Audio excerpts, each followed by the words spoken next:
Hey guys, welcome back to my channel beauty doll. मैं हूँ डॉली। तो गाइस, कैसे हो आप सब? आई होप सो कि आप सब लोग बहुत अच्छे होंगे गाइस। तो गाइस, कल के ब्लॉग में आप लोगों ने देख लिया होगा कि हम लोग वापस आ चुके हैं झांसी। और अब हम लोग यहाँ से जा रहे हैं अपने घर। और जो मेरा भाई है वो हम लोगों को स्टेशन पर रिसीव करने के लिए आ गया था, तो हम लोग उसी के साथ ही जा रहे हैं। और आप देख सकते हैं कि चेहरे पे जो थकावट है इतने दिन की वो बराबर से झलक रही है। और गाइस, बात की जाए अभी टाइमिंग की, तो टाइमिंग समथिंग ऐसे ही 2 बज रहा होगा, मुझे एग्जैक्ट नहीं पता है। और यहाँ पर हम लोग जो है अपने मोहल्ले में एक तौर से आ ही चुके हैं जहाँ हम लोग रहते हैं। और वैसे तो हम लोगों को ज़्यादा दिन हुए नहीं हैं, लेकिन फिर भी ऐसा लग रहा था कि जाने कितने दिन हो गए हैं अपने घर से गए हुए। और खुशी तो थी वहाँ जाने की भी और लौट के अब घर आने की भी। तो बराबर से हम सभी लोग बहुत ज़्यादा खुश थे, बच्चे भी बहुत ज़्यादा खुश थे, क्योंकि सफ़र में बच्चे थोड़ा सा ज़्यादा परेशान हो गए थे। और सफ़र तो आप लोगों ने देख ही लिया होगा कि कितना लंबा सफ़र था। और जब ऐसा सफ़र होता है ना, तो बहुत सोचना पड़ता है जाने के लिए। तो अब देखते हैं कि फिर कब चक्कर लगेगा। तो यहाँ पर गाइस, हम लोग आ चुके हैं फाइनली अपने घर। मतलब मैं अभी अपने घर नहीं आई हूँ, और ये है मेरी मम्मी का घर। तो मैं मम्मी के घर ही आ गई थी, क्योंकि भाई बोलने लग गया था कि अब बाद में चले जाना। और वैसे भी सामान जो था सब मिक्स था, तो इसलिए फिर हम लोग मम्मी के ही साथ आ गए थे। और यहाँ आप देख सकते हैं कि ये जो 3 एक तौर से टकले हैं वो बहुत ज़्यादा खुश हैं बाल दान करके। और सबसे ज़्यादा मेरे हस्बैंड जो हैं वो बाल दान करके बहुत ज़्यादा खुश थे। और वैसे तो वहाँ पे मेरे से भी बोल रहे थे कि तुम भी बाल दान कर दो, तुम भी बाल दान कर दो। वहाँ तो लेडीज़ें बाल दान जब करती हैं ना, तो उनके लिए नॉर्मल बात है। लेकिन हम लोग जब यूपी वाले ऐसा कुछ करते हैं तो ये सारी चीज़ें अच्छी नहीं मानी जाती हैं। तो भाई ये तो मैं सपने में भी नहीं सोच सकती थी। और यहाँ हमेशा की तरह भाभी लगी थी कामों में। और जैसे ही हम लोग आए तो यहाँ पर भाभी बना रही थी चाय, और मैं अपनी हालत के बारे में अपनी भाभी को सुनाने में लग गई थी। क्योंकि मुझे बाद में जो है बहुत ज़्यादा ऐसा लग रहा था, बहुत ज़्यादा मतलब थकावट लग रही थी। बस ये लग रहा था कि बस आराम कर लो। लेकिन जब आए हैं तो नहाना है, खाना पीना भी है, क्योंकि मुझे भूख भी बहुत कस के लगी थी। और सबसे बड़ी बात गाइस, जो चाय थी वो हम लोगों को सभी को पीनी थी अपने घर की। क्योंकि जो स्टेशन वाली चाय होती है ना, और जो ट्रेन में चाय मिलती है, आप सभी ने सफ़र किया होगा, आप सबको मालूम होगा, इतनी बेकार। और मेरे को तो भाई घटिया बोलूँगी मैं, मुझे बहुत ही गंदी लगती है चाय। मतलब जो ट्रेनों में मिलती है। स्टेशन की तो एक तौर से आप बोल भी सकते हो कि डिब वाली पी लो, कोई वो नहीं है। लेकिन आप अगर ट्रेनों की पियो तो बहुत बेकार लगती है। और यहाँ पर आप देख सकते हैं कि अराबी किसी के पास नहीं आ रही थी, वो किसी को पहचान नहीं रही थी। इन लोगों के बाल नहीं थे तो सबकी शक्लें चेंज हो गई थी। तो अराबी अपने फूफा जी के पास भी नहीं जा रही थी, जो कि उनके पास तो वो भाग के जाती है। उनको देखकर सीधे भाग आई थी। और जब वो भाग रही थी तो हम लोगों को बहुत ज़्यादा हँसी आ रही थी, क्योंकि उसने फूफा जी को भी नहीं पहचाना। और बच्चों के पास भी नहीं आ रही थी, कि बच्चों से भी दूर दूर भाग रही थी। उसको लग रहा था पता नहीं ये लोग क्या करके आए हैं। और यहाँ पर फिर फाइनली चाय जो है वो आ गई थी। तो अब हम सब लोगों को यहाँ पीनी है चाय।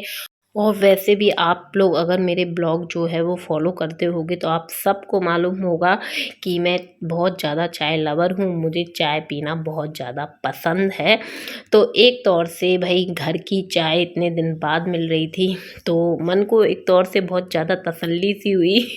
और बहुत स्वाद लेके चाय पी जा रही थी, और रिलैक्स करके हम लोग चाय पी रहे थे।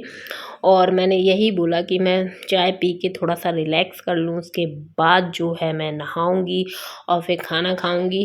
क्योंकि दोपहर हो गई थी और हम लोगों ने सिर्फ नाश्ता किया था सुबह ट्रेन में, और खाना नहीं खाया था, तो भूख तो बराबर से जोरों की लग रही थी। चाय पीने के बाद मैं जाऊंगी सीधे नहाने। दिन में नहाई हूँ मैं। और मुझे नहाने में आज 1 घंटा लगा। कितना बज रहा होगा? 4 बज रहा होगा। 4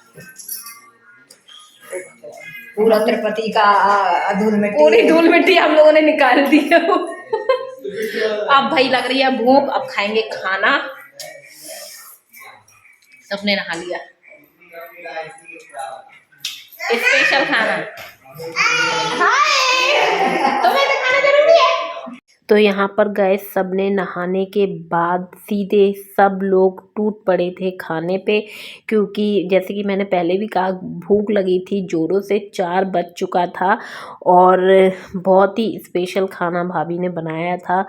और उनका वैसे भी वो खाना बहुत अच्छा बनाती हैं और जो भी बनाती हैं तो वो बहुत ही ज़्यादा टेस्टी बनाती हैं। तो यहाँ पर हम मियाँ भी बैठ गए थे खाने के लिए और आप देख सकते हैं हमारे साथ साथ मेरे बच्चे भी खाना खाने के लिए बैठ गए थे और जो मेरी मम्मी है उन्होंने खा लिया था पहले ही। तो यहाँ पर हो रही है सबकी पेट पूजा और गाइस फिर उसके बाद हमने किया बहुत सारा आराम। और गाइस ये जो वीडियो है वो है दूसरे दिन सुबह की, और सुबह से ही मैं और मेरी मम्मी यहाँ पर कपड़े धुलने में लग गए थे। और अभी मैं अपने घर नहीं गई हूँ क्योंकि मम्मी भैया यही बोलने लग गए थे कि अब तुम फुर्सत से ही चली जाना, एक आध दिन रुक के। वैसे मेरा घर ज़्यादा दूर है नहीं, आप लोगों ने देखा ही होगा, तो मेरे हस्बैंड तो चक्कर लगाए आए थे। लेकिन अभी मैं नहीं गई हूँ, एक घर जाना होता है ना, सामान अपना पूरा भर भरू के ले जाना, तो वो चीज़ अभी नहीं है। और जब मैं जाऊँगी एक आध दिन बाद तो वो आपको पता चल ही जाएगा। और यहाँ पर हम माँ बेटी दोनों की दोनों मतलब यहाँ पर धोबी घाट खोल रखा था हमने, बहुत सारे कपड़े धोए थे क्योंकि कपड़े वैसे भी बहुत ज़्यादा हो गए थे, बच्चों के थे और वहाँ तो धुलने का कुछ ऐसा था नहीं। हम लोग केवल चेंज करके और एक बैग में अलग रखते जा रहे थे। और वैसे हम लोग कपड़े काफ़ी ज़्यादा ले गए थे तो कोई प्रॉब्लम नहीं हुई थी। और वैसे भी ऐसे जब कहीं जाते हैं घूमने के पर्पज़ से तो कपड़े तो भाई धो ही नहीं पाते हैं। तो हम लोगों ने यहाँ पर घर पे ही आके सारे कपड़े, आज देख सकते हैं आप, धुल डाले हैं। और जो घर के भी होंगे वो भी हम लोगों ने धुल लिए थे। तो यहाँ पर लगभग कपड़े जो है वो धुल ही गए हैं। और मेरा बच्चा जो है वो छोटा वाला सो रहा था और अभी भी सो रही थी, तो दोनों ही सीधे ऊपर ही आ गए। और ये ढूंढ रहा होगा मुझको, तो भाभी ने बोला कि मम्मा ऊपर है, तो ये ऊपर आ गया था सीधे। और उसके पीछे पीछे अराबी भी आ गई थी और दोनों बच्चे जग गए थे। और जब ये जग जाते हैं तो भाई इन पे पहले ध्यान दिया जाता है। और फिर उसके बाद कपड़े धुलते धुलते थक गए थे तो भूख तो लगना ही था। तो नाश्ते में फिर भाभी ने यहाँ ऊपर छत पे ही हम लोगों के लिए भिजवा दिया था चाय पोहा, क्योंकि मैं भी ऊपर ही थी, मेरी मम्मी भी ऊपर ही थी छत पर, हम लोग काम कर रहे थे। और मेरे जो हस्बैंड हैं वो भी छत पर ही थे, क्योंकि मैंने बच्चों को वहीं की वहीं नहला दिया था। तो मेरे हस्बैंड बोलने लग गए थे कि तुम खा लो जब तक मैं इनको कपड़े पहना देता हूँ। तो इस मामले में वैसे मेरे हस्बैंड बहुत ज़्यादा अच्छे हैं। और यहाँ पर फिर वो भी नाश्ता करने के लिए मेरे साथ बैठ गए थे। और नाश्ता करने में गाइस 11 मतलब अभी प्रेजेंट में 11 बज रहा होगा और 11 बजे हम लोगों ने नाश्ता किया था। और नीचे भाभी लगी थी खाना पीना में। और फिर उसके बाद मैं नहा धो के आ गई थी नीचे ही। और फिर हम लोगों ने दोपहर का खाना खाया। तो खाने में भाभी ने बनाया था दाल चावल और रोटी और सादा सिंपल खाना था। और वैसे ही हम लोग उल्टा सीधा खा खा के बहुत ज़्यादा बोर हो गए थे और ऊब गए थे एक तौर से। तो ऐसे में दाल चावल रोटी बहुत ही अच्छी लगती है। जब कोई चीज़ अच्छी ना लगे तो आप ये सादा सिंपल खाना खाओ ना तो मज़ा आ जाता है। तो वही चीज़ है। तो यहाँ पर फिर उसके बाद सब लोग लगभग खा ही चुके थे, बस मैं रह गई थी। और यहाँ पर हम लोग बैठ गए थे खाना खाने के लिए। और मेरे जो हस्बैंड हैं उनके साथ खा रहे हैं बच्चे, दोनों ही बच्चे उन्हीं के साथ खा रहे हैं खाना। और यश भी जो है वो मेरे साथ बैठ के खा रहा था। तो यहाँ पर गए हम लोगों ने फिर दोपहर में खाया खाना।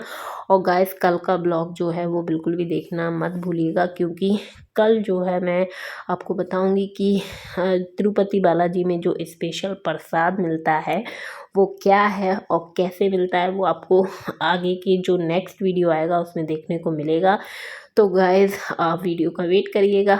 और मैं इस वीडियो का यहीं पर करना चाहूँगी एंड। वीडियो पसंद आई हो तो वीडियो को ज़रूर से लाइक कर दें और चैनल को सब्सक्राइब कर दीजिएगा। और ऐसी वीडियो देखने के लिए मेरे चैनल से जुड़े रहिएगा। तो चलिए मिलते हैं अपने नेक्स्ट वीडियो में। Okay bye bye, love you all guys.